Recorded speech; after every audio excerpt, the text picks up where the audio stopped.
Impulsa Empresa, la plataforma digital del Santander con contenidos exclusivos para autónomos y pymes, te presenta este podcast.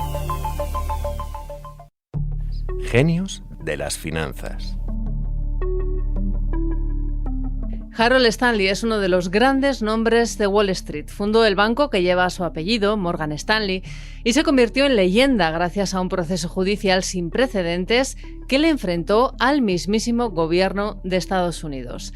Hoy en Genios de las Finanzas analizamos la figura y el legado de Harold Stanley y lo hacemos con Clara Ruiz de Gauna, redactora jefe de Expansión y responsable de la saga sobre personajes financieros que publica Expansión todas las semanas, y con Nicolás Menéndez Arriés, que es periodista de Expansión especializado en banca. Bienvenidos a los dos. Hola Maya, muchas gracias. ¿Qué tal, Amaya? Clara, Harold Stanley es una de esas personas que contribuyeron a que Wall Street pues, sea hoy en día tal y como lo conocemos.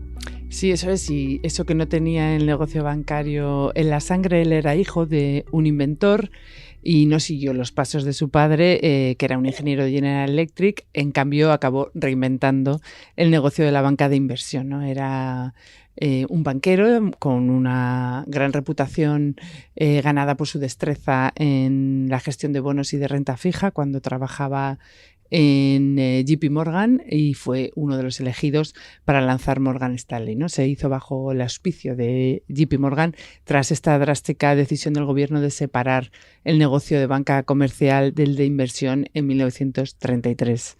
Bueno, entiendo entonces, Clara, que a pesar de no tener el negocio bancario en su ADN, JP Morgan confió plenamente en él. Sí, totalmente. Fue el gran socio fundador de Morgan Stanley, esta nueva división, junto precisamente al nieto de John Pierpont Morgan, ¿no? Lo montaron ellos y bueno, se creó esta gran empresa que es hoy, pensando que iba a ser temporal esta decisión del gobierno de separar banca comercial de inversión, pero finalmente Morgan Stanley, voló en solitario y se mantuvo como marca independiente, como sigue siendo ahora. Uh-huh. Está claro que Stanley tenía dotes para el negocio bancario, pero creo, Clara, que hay un punto de inflexión muy importante en su carrera. Ese punto convirtió al banquero en leyenda. Sí, como artífice de la creación del banco era un gran directivo con mucha reputación, pero su paso a personaje legendario se debió a un proceso judicial sin precedentes que también le enfrentó con el gobierno, ¿no? El caso se llamó Estados Unidos contra Morgan Stanley y fue una demanda antimonopolio presentada por el Departamento de Justicia contra Morgan Stanley y otras 16 empresas de Wall Street, ¿no? Esta pelea se conoció como el caso de los banqueros de inversión y bueno, se les acusaba básicamente de contar con un sistema de licitación que era equivalente a una fijación ilegal de precios. ¿Y cómo se resolvió el caso al final? Bueno, pues tardó mucho tiempo en resolverse, se prolongó durante 6 años, requirió más de 300 días de sesiones judiciales y generó más de 100.000 páginas de documentación, ¿no? El juez Harold Medina lo estudió a conciencia, su sentencia ocupó más de 400 páginas y de hecho ahora se sigue considerando un libro de texto sobre banca de inversión.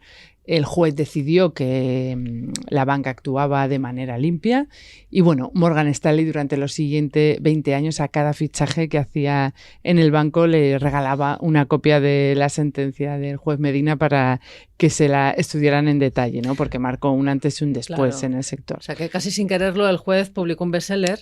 Así, que hoy en día se sigue leyendo, además. Mucha gente lo leyó, desde luego. Nico, ¿cómo estaba regulado el negocio de la banca en aquella época? ¿Y cómo afectó específicamente al sector esta sentencia de la que hemos hablado? Pues mira, a partir de 1933 entró en vigor una regulación financiera conocida como la Ley Glass-Steagall, impulsada por los políticos Carter Glass y Henry Steagall, que querían dar una respuesta a la Gran Depresión, ¿no? Que asolaba en ese momento Estados Unidos y a medio mundo. Era un intento de limitar el poder del sector financiero, que había crecido de manera descontrolada en la década anterior y que se le acusaba, ¿no?, de ser el responsable de esa crisis. En esencia, la normativa lo que obligaba era elegir a los bancos entre la actividad de banca comercial, básicamente recoger depósitos y dar pequeños créditos, y la banca de inversión, ¿no?, que incluye pues la compraventa de acciones, las fusiones y adquisiciones o los préstamos a grandes empresas. O sea que los bancos tuvieron que separar sus dos negocios de una manera drástica, ¿no? Una de las dos tenías que elegir, sí. En esta segunda actividad, la de la banca de inversión, es que es mucho más arriesgada, ¿no? Y también más rentable, Claro. por otro lado, ¿no? Entonces, los reguladores lo que pensaron es que ese riesgo no era compatible con tener los depósitos, el ahorro de la ciudadanía. Sí, porque un negocio podía influir en el otro, Sí, lastrarlo. y desestabilizar Claro. la economía en su conjunto. Bueno, en cuanto a la sentencia, ¿no?, que comentas, Sí. fue en 1953 y decretó que los 17 mayores bancos de inversión pues no habían cometido prácticas anticompetitivas, ¿no?, que era que le acusaba la Fiscalía. Bueno, esa decisión lo que sirvió simplemente fue para restituir la reputación de Harold Stanley, de Morgan Stanley y de los otros bancos, ¿no?, que desde ese momento pues ya pudieron operar con más tranquilidad y sin estar tanto en el foco. Nico, Trump creo que quiso resucitar, ¿no?, durante su mandato esa ley, la que obligó a separar la banca de inversión de la comercial. ¿Cómo fue aquello? Pues sí, Amaya, es un poco un tema cíclico, ¿no? Cada vez que hay una gran crisis financiera, los gobernantes se proponen limitar las actividades bancarias. La norma de 1933, que obligaba a separar la banca comercial de la de inversión, y fue el origen de Morgan Stanley, como comentas, Sí. estuvo vigente hasta 1999. Uh-huh. Fue Bill Clinton el que decidió derrocarla.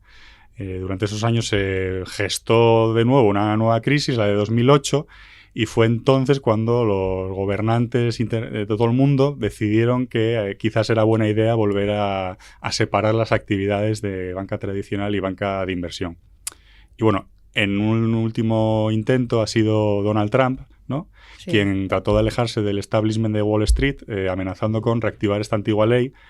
Y era una de las bazas que manejó electoralmente en 2016, contra todo pronóstico. Pero no llegó a hacerlo, No. aunque todos sabemos que en noviembre habrá que ver qué Bueno, qué estuvo pasa. 4 años, después de amenazar con ello, estuvo 4 años en la Casa Blanca y no hizo ni amago de hacer nada parecido, con lo cual no queremos que lo vuelva a hacer. No aunque es muy con amigo Trump- de la banca tampoco, ¿no? Bueno, es más amigo de lo que dice, está claro, vamos. Clara, hoy en día Morgan Stanley, pues como hemos dicho, es uno de los grandes bancos de Wall Street. Cuéntanos a grosso modo cuáles son sus cifras. Sí, bueno, es un líder total en banca de inversión en Wall Street, lo sigue siendo, compite codo con Goldman Sachs y bueno, vale más de 160.000 millones de dólares en bolsa, está presente en más de 40 países y solo el año pasado ganó 9.000 millones de dólares. Ya está bien. Perdón.